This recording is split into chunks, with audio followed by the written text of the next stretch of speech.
স্ত্রীর বায়না তাকে দিতে হবে হাতি কিনে।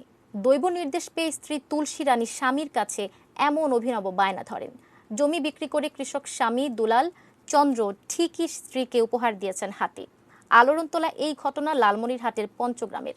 বিস্তারিত লালমনিরহাট প্রতিনিধি আনোয়ার হোসেন স্বপনের রিপোর্টে।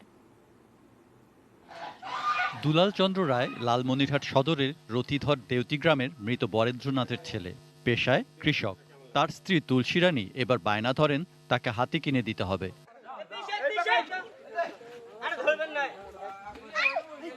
স্ত্রীকে খুশি রাখতে দুলাল চন্দ্র 16.5 লাখ টাকায় মৌলভীবাজার থেকে ঠিকই কিনে আনেন একটি হাতি। হাতিকে দেখভালের জন্য মাসিক 15,000 টাকা বেতনে সঙ্গে এনেছেন ইব্রাহিম মিয়া নামে এক মাহুতকেও। হাতিকে নিয়ে আসার পিছনে জমি বিক্রি করা লাগছে, জমি বন্ধক রাখা লাগছে, গাছ গাছা বিক্রি করা লাগছে, 2টা গরু বিক্রি করা লাগছে।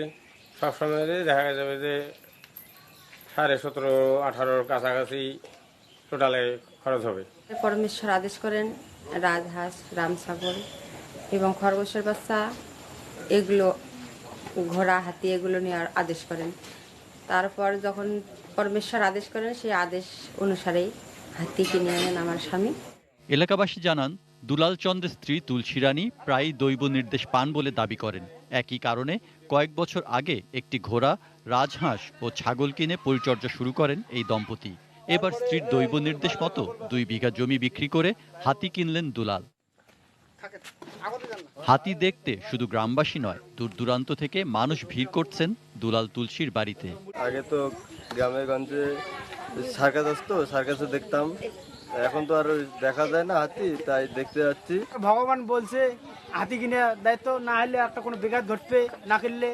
স্ত্রীর প্রতি ভালোবাসা ও দেবতাদের প্রতি ভক্তি থেকে দুলাল চন্দ্র রায় এমন চমক লাগানো কাজ করেছে ধারণা এলাকাবাসীর। আমি যেটা মনে করি, এখানে যে স্বামী স্ত্রীর প্রতি যে ভালোবাসাটা, এটা অটুট থাকবে এবং ভগবানের যে তার আদেশ, এটাও বলবৎ থাকবে।